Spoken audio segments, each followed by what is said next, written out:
मानो चिड़ा नारियल पानी बेचकर अपने परिवार का गुजारा करता था। वो सुबह सुबह नारियल पानी बेचने के लिए अपने घर से निकल जाया करता था।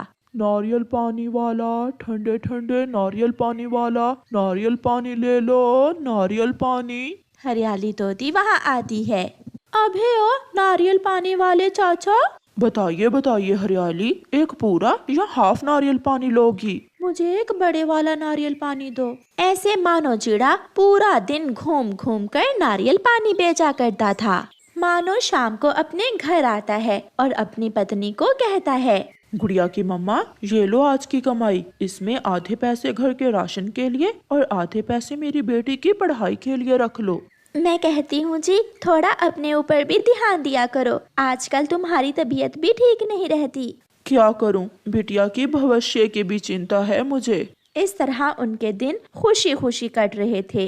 एक दिन मानो चिड़ा जब नारियल तोड़ रहा था तो पेड़ के ऊपर से एक बड़ा सा नारियल नीचे गिरता है, जो मानो चिड़े के सर में लगता है। मानो चिड़ा गिरता है और वहीं मर जाता है। बेचारा अपने परिवार के लिए कमाई करते करते जान से ही गया। लूसी, तुम जाओ और इसकी पत्नी को जाकर बता दो, मैं अभी जाती हूँ। फिर लूसी कबूतरी जाती है और मानो की पत्नी को जाकर बताती है, रानो, तेरे लिए एक बहुत दुखी खबर है, तेरा पति नारियल लगने से मर गया है। ये सुनकर वो माँ बेटी रोने लगती हैं। ये क्या हुआ, मेरे घर को किसी की नजर लग गई। अब कौन हमारे लिए कमा कर लाएगा, कौन रक्षा करेगा हमारी? मम्मा, मुझे कल से ही बुरे बुरे सपने आ रहे थे। ऐसे वो दोनों माँ बेटी रोती रहती हैं। फिर कुछ दिनों बाद मम्मा चिड़िया खुद को संभालती है और अपनी बेटी से कहती है, गुड़िया बेटी, आप स्कूल जाओ और मैं घर को चलाने के लिए कुछ करती हूँ। मम्मा, क्या अब आप काम किया करेंगी? हाँ बेटी, किसी न किसी तरह घर का खर्चा भी तो करना है, ऐसे कौन हमें कमा कर देगा। फिर गुड़िया अपना बैग उठाकर स्कूल चली जाती है और मम्मा चिड़िया काम की तलाश में घर से निकलती है। रास्ते में उसे तोती मिलती है। चिड़िया, कहाँ जा रही हो? हरियाली, मैं किसी काम धंधे की खोज में घर से निकली हूँ। घर में राशन नहीं है और गुड़िया की फीस भी आने वाली है। मेरी मानो तो तुम अपने पति वाला काम ही शुरू कर लो, नारियल पानी बहुत बिकता है और सब पक्षियों को तुम्हारे पति का नारियल पानी पीने की लत भी पड़ी हुई है। हरियाली तोती की बात मानकर मम्मा चिड़िया अपने नारियल के पेड़ों के पास जाती है। एक कौवा सीढ़ी लगाए चिड़िया के नारियल के पेड़ से नारियल तोड़ रहा था। कौवे, कौन हो तुम? ये पेड़ हमारा है, हटो। तुम क्यों इस पेड़ से नारियल तोड़ रहे हो? तेरे पति ने मरने से एक दिन पहले ये पेड़ मुझे बेच दिया था। कौवा ऐसे झूठ बोलता है। ये झूठ है, अगर मेरे पति ने ये पेड़ तुम्हें बेचा होता तो मुझे जरूर बताता। उसी दिन तो शाम को वो मर गया था, कैसे कैसे बताता तुझे? बोल बोल चिड़िया, छोटी चिड़िया। चिड़िया निराश होकर वहाँ से चली जाती है। आज गुड़िया अपने स्कूल में लीमू पानी बनाना सीख रही थी। पके हुए पीले पीले लीमू का रस निचोड़ें, थोड़ा नमक और शक्कर पानी में मिलाकर इसे अच्छे से ठंडा कर लें। ये शरबत बहुत स्वादिष्ट होता है। जब गुड़िया घर जाती है तो उसकी मम्मा बहुत परेशान थी। मम्मा, क्या कोई काम मिला? बेटी, मैंने सोचा था कि नारियल पानी ही बेचना शुरू कर देती हूँ, मगर हमारे नारियल के पेड़ पर एक दुष्ट कौवे ने कब्जा कर लिया है। मम्मा, आप चिंता ना करें, हम इस जंगल में नारियल पानी की जगह लीमू पानी बेचा करेंगे। देखना, हमारा लीमू पानी हाथों हाथ बिक जाया करेगा। क्या तुम्हें लीमू पानी बनाना आता है? मम्मा, मैंने आज ही स्कूल से लीमू पानी बनाना सीखा है। फिर दूसरे दिन गुड़िया अपनी मम्मा को लीमू पानी बनाना सिखाती है और मम्मा चिड़िया जंगल के रास्ते पर लीमू पानी का ठेला लगा लेती है। थोड़ी ही देर में ग्राहक आना शुरू हो जाते हैं। वाह वाह, थोड़ा खट्टा थोड़ा मीठा। चिड़िया, तेरे लीमू पानी की क्या बात है? ये लीमू पानी तो नारियल पानी से भी स्वादिष्ट है। चिड़िया, बहुत अच्छा विचार आया है तुझे। तोते भैया, अपने घर को चलाने के लिए मुझे कोई काम तो करना ही था। मेरी बेटी ने कहा है मुझे लीमू पानी बेचने का। थोड़ी दूर बैठा हुआ कौवा चिड़िया को देखकर बहुत जल रहा था। ये चिड़िया हमेशा बुद्धि से काम लेती है और हर मुश्किल का कोई ना कोई हल निकाल ही लेती है और मैं हमेशा नुकसान ही उठाता हूँ। दूसरे दिन कौवा चिड़िया के नारियल के पेड़ से नारियल तोड़ रहा था कि सीढ़ी गिर जाती है और उसकी टांग टूट जाती है। मर गया, कोई मुझे बचाओ। चिड़िया को मिली सफलता और मुझे मिली सजा। प्यारे दोस्तों, इस कहानी को लाइक, अपने दोस्तों के साथ शेयर और चैनल को सब्सक्राइब करना बिल्कुल मत भूलना। आपका धन्यवाद। वो चिड़िया ससुराल में बहुत से सपने सजा कर आई थी। सोचा था उसके पति की नौकरी है, अच्छा घर है। जो तंगी माँ बाप के घर में उसे थी वो ससुराल में उसे नहीं मिलेगी। ससुराल में राज करूँगी। कुछ दिन बहुत अच्छे बीते, मगर कुछ ही दिनों बाद उसके पति की नौकरी छूट जाती है।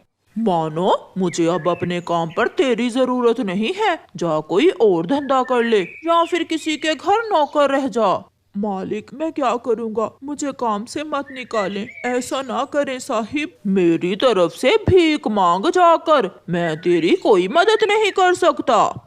परेशान मानो चिड़ा अपने घर चला जाता है। रानो चिड़िया के सारे सपने हवा हो गए। अब हम क्या करेंगे पति जी, घर कैसे चलेगा? कल हमारे बच्चे भी होंगे, हम कहाँ से खाएंगे? क्या करूं, मुझे कुछ समझ नहीं आ रही। मुझे तो और कोई काम भी नहीं आता। ऐसी जिंदगी से तो मौत अच्छी है।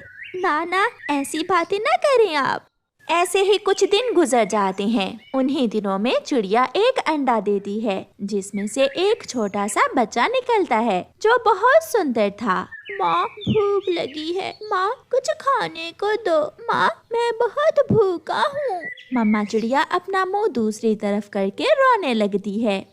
उसका पति घर के बाहर डाल पर बैठा हुआ था। मम्मा चिड़िया वहाँ जाती है। अंडे से बच्चा निकल आया है और वो कुछ खाने को मांग रहा है, मैं क्या दूं उसे? तुम चिंता ना करो, मैं अभी कुछ करता हूँ। फिर पापा चिड़िया अपने घर से निकलता है।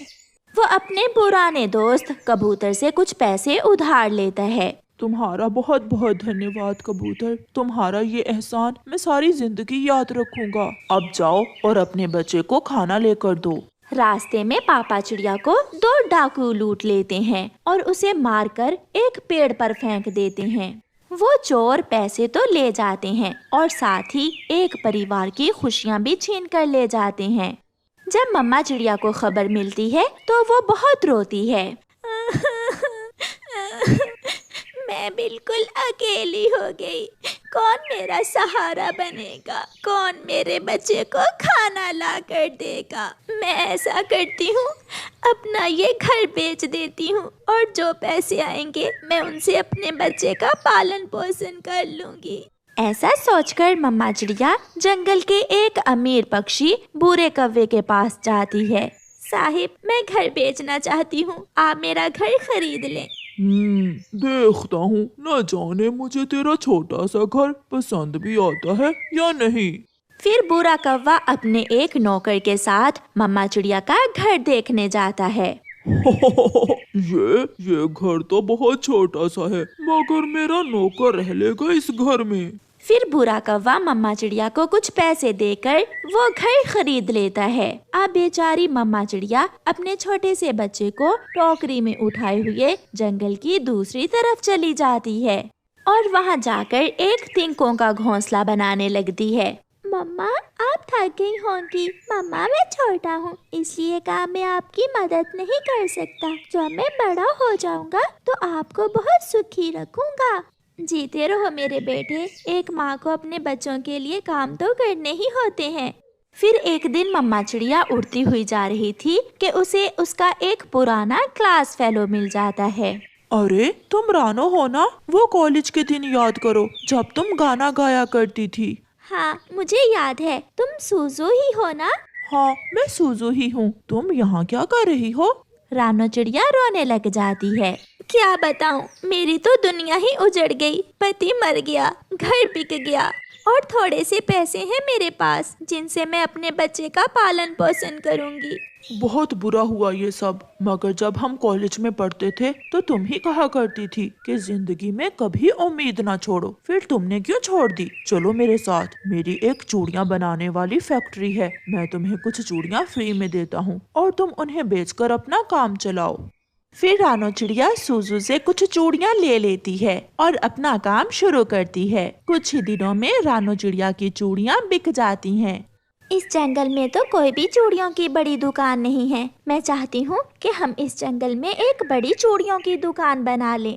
अगर तुम मेरा साथ दोगी तो हम दुगना मुनाफा कमा सकते हैं। फिर सूजू और रानो चिड़िया जंगल में चूड़ियों की बड़ी दुकान खोल लेते हैं, जिस पर इतना रश था कि टूटता ही नहीं था। और फिर एक दिन सूजू रानो से कहता है, रानो, इस काम में तो हम सांझी हैं, क्यों ना हम जिंदगी के भी सांझी बन जाएं। फिर सूजू और रानो चिड़िया शादी कर लेते हैं और रानो चिड़िया एक अच्छे और खुशियों भरे जीवन की शुरुआत करती है। उसका बेटा भी अब अच्छे स्कूल में जाने लगा था। प्यारे दोस्तों, इस कहानी को लाइक, अपने दोस्तों के साथ शेयर और चैनल को सब्सक्राइब करना बिल्कुल मत भूलना। आपका धन्यवाद।